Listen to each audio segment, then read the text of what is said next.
নমস্কার, আমি লিপি সাহা। হ্যালো এভরিওয়ান, কি অবস্থা, কেমন আছেন সবাই? আশা করছি খুব খুব ভালো আছেন সবাই। আমরাও ভালো আছি আপনাদের আশীর্বাদে, ঈশ্বরের কৃপায়। আর আপনারা যে যেখান থেকে আমার ভিডিওটা দেখছেন সবাইকে অনেক অনেক ওয়েলকাম। আশা করছি ভিডিওটা ভালো লাগবে। যদি ভিডিওটা ভালো লাগে অবশ্যই স্কিপ না করে পুরো ভিডিওটার সাথেই থাকেন। গতকাল তো মনসা পূজা ছিল, স্বপ্নিলকে কোচিং থেকে নিয়ে আসার সময়। পূজাটা আর কি চলতেছিল, তো তারই কিছু অংশ আপনাদের সাথে আর কি শেয়ার করলাম। আর আজকের ভিডিওটা শেষের থেকেই শুরু করেছি, কারণ পূজার ভিডিওটা ছিল লাস্টে। স্বপ্নিলকে কোচিং থেকে বাসায় নিয়ে আসার সময় তখনই আর কি ভিডিওটা করেছিলাম। তো আজকের জন্য কিসের জন্য মনে হলো যে শেষের থেকেই শুরু করি। প্রতিদিন তো প্রথম থেকেই কাজগুলোকে শুরু করি।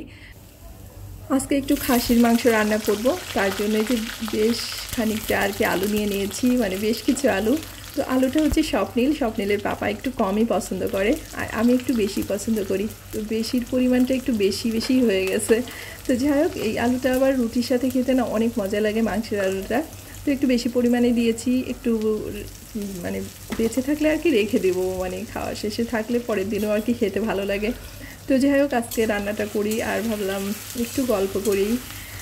আসলে আমাদের চারিপাশের যে পারিপার্শ্বিক অবস্থা, মানে সব কিছুর জন্য একটা কেমন একটা হয়ে গেছে।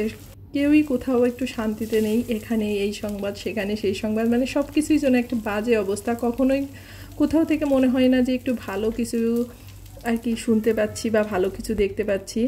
তো আমাদের পার্শ্ববর্তী দেশ ভারতে যেমন একটা ভীষণ ধরনের একটা খারাপ, মানে খুবই খারাপ একটা ঘটনা ঘটে গেছে। আসলে এটা কি কোনোভাবেই দুর্ঘটনা বলা চলে না। আমি মনে করি না যে এটা একটা দুর্ঘটনা, এটা একটা পরিকল্পিত ঘটনা। তারপর আমাদের দেশেও বেশ কিছু এরকম ঘটনা ঘটছে। আর আসলে যখন যে ঘটনাটা ঘটে তখন না দেখি একটার পরে একটা সেই সংবাদগুলোই পাই। এটা যেন একটা মানে চল হয়ে গেছে যে যখন এক জায়গায় একটা শুনি তখন সেটা সব জায়গায় শুনতে পাই। তো ভারতে তো আজ বেশ কিছুদিন ধরে এটা নিয়েই আর কি নিউজগুলো বেশি আর কি শুনতে পাচ্ছি। আসলে এগুলো না শুনতেও ভালো লাগে না। একটা মেয়ে বা একটা পরিবার তার সন্তানের জন্য কতটা যে স্যাক্রিফাইস করে সে একমাত্র বাবা মারাই জানতে পারে। কিন্তু এই যে এই ঘটনাগুলো পুরো পরিবারটাকে ভেঙে চুরে তছনছ করে দেয়। আমরা তো সবাই বলি আমরা স্বাধীন, আমাদের নারীদের স্বাধীনতা আছে। আসলে কি আদৌ কি আমাদের স্বাধীনতাটা আছে? আমরা কি মানে প্রকৃত অর্থে আমরা কি স্বাধীন বা স্বাধীন হতে পেরেছি? কখনোই না। আসলে স্বাধীনতা কথাটা বলতে গেলে, নারী স্বাধীনতার কথা বলতে গেলে নানা রকম কথা চলে আসে। আর নারীদের স্বাধীনতায় অনেকেই বিশ্বাসী নয় বা অনেকেই পছন্দ করে না। আসলে নারী স্বাধীনতা প্রতিষ্ঠা করার আগে মনে হয় সবার দৃষ্টিভঙ্গিটাকে আগে পরিবর্তন করতে হবে, তাহলেই নারীরা স্বাধীনতা পাবে। আর যেখানেই যে ঘটনা ঘটুক না কেন আগে কিন্তু দোষটা হয় সেই মেয়েদের বা নারীদের। মানে যেখানে যে ঘটনা, কেন সে সেখানে গিয়েছিল, কেন সে ওখানে এত রাত্রে ছিল, প্রশ্নটা কিন্তু এটা আসে প্রথমে। কিন্তু আসলে এটা কি ঠিক? একটা মেয়ে বলে সে কি রাত্রে বাইরে থাকতে পারবে না? সে কি তার প্রয়োজন মতো রাত্রে বা দিনের বেলায় যখনই হোক না কেন সে কি বাইরে যেতে পারবে না? কিন্তু আমাদের সমাজ ব্যবস্থা দেখেন, যখন কোনো জায়গায় কোনো একটা ঘটনা ঘটবে প্রথমে আগে আঙুল উঠবে মেয়েটার উপরে। সে জানি না, সে মনের অজান্তেই হোক বা অভ্যাসগতভাবেই হোক, আমরা সবসময় আঙুলটা সেই মেয়েটার দিকেই উঠিয়ে থাকি।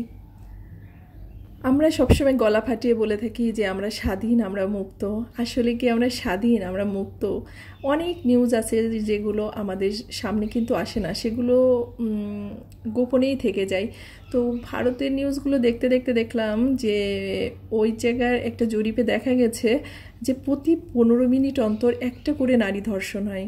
তো সব সংবাদগুলো কি সামনে আসে না। আসলে বাস্তবটা না বড় কঠিন। আর আপনি একবার চিন্তা করে দেখেন যে প্রতি 15 মিনিটে একটা মেয়ে ধর্ষণ হয়, এই ঘটনাটা কতটা মর্মান্তিক। আর মেয়েরা স্বাধীন, এটা শুধু মুখে মুখেই, বাস্তবে কিন্তু না।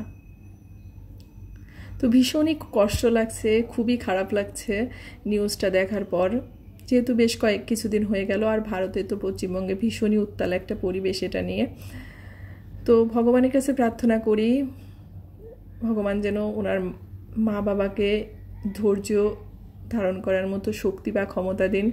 কারণ আমার মনে হয় একটা মা বাবার কাছে এর থেকে কষ্টের আর এর থেকে মর্মান্তিক আর কোনো কিছুই হতে পারে না।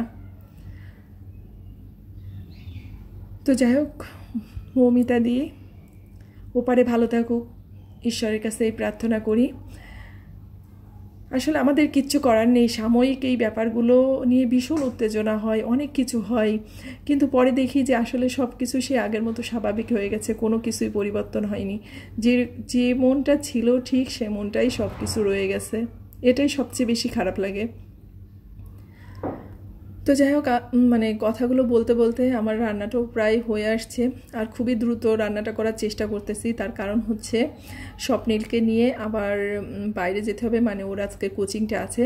তো আজ বেশ কিছুদিন হলো একবারে সকালবেলাই দুপুরের রান্নাটা সকালের রান্নাটা মানে করে রাখি, আর রাত্রে তো একটু রুটি করি, এ কারণে একটু তরকারিটাও বেশি করে রাখি, রাত্রে শুধু একটু রুটি করলেই আর কি হয়ে যায়। তো যাই হোক, রান্না বাড়াটা কমপ্লিট হয়ে গেছে, স্বপ্নীলকে স্নানটা করিয়ে দিয়েছি, আর এখন আমরা দুজনে একটু খাওয়া দাওয়া করে নেব। আর এই যে ডালটা এরকম একদম শুকনা শুকনা করে ফেলেছি, তো আমার এই শুকনা ডালটা খেতেই বেশি মজা লাগে আর কি, তার একটু ঝোলঝোল হলে ভালো হতো। তো যাই হোক, এটাই করেছি, আর এদিকে রেডি হয়ে নিচ্ছি। আর এখন না বাসা থেকে বেরোতে একটু একটু মনের ভিতরে ভয় কাজ করে, আর বেশ কিছুদিন বাদে আজকে বাসা থেকে বের হচ্ছি। সেই মানে প্রথমবার যে আন্দোলনটা হয়েছিল তারপরের থেকে আর বাসা থেকে বেরোনো হয়নি, তো আজকেই বেরোচ্ছি। তো মনের ভিতরে একটা অন্যরকম আসলে ফিলিংস কাজ করতেছে, নানা রকম চিন্তা মনের ভিতরে কাজ করতেছে আসলে। তো যাই হোক, ঈশ্বরের নাম নিয়ে আর কি বেরোবো, যা থাকে আর কি।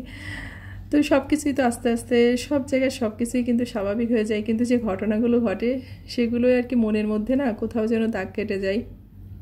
তো এখন বাসা থেকে বেরোনোর জন্য সবচেয়ে গুরুত্বপূর্ণ হচ্ছে বাসার সিকিউরিটিটাকে মেনটেন করা।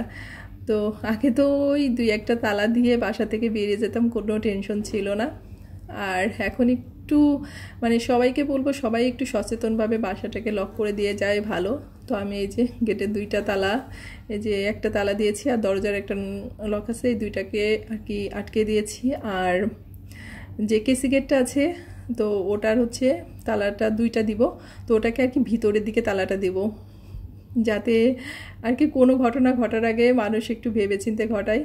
মানে ভিতরের দিকে তালাটা দিলে কি হয় আমার মনে হয় সেটা হচ্ছে যে ওটাকে খুলতে বা ভাঙতে একটু টাইমের ব্যাপার আছে, তো সে কারণে একটু ভিতরের দিকে তালাগুলোকে আটকে দিব। আর এইদিকে আমার ছেলেটা আমাকে ভিডিও করতেছিল, তো এটাকে আর স্কিপ করিনি, পুরোটাই আপনাদের সাথে শেয়ার করলাম। তো আমি এই যে রেডি, এখন দুজনে বেরিয়ে যাব। তো সবাই ভালো থাকবেন, সুস্থ থাকবেন, আপনাদের সাথে দেখা হচ্ছে নেক্সট ভিডিওতে।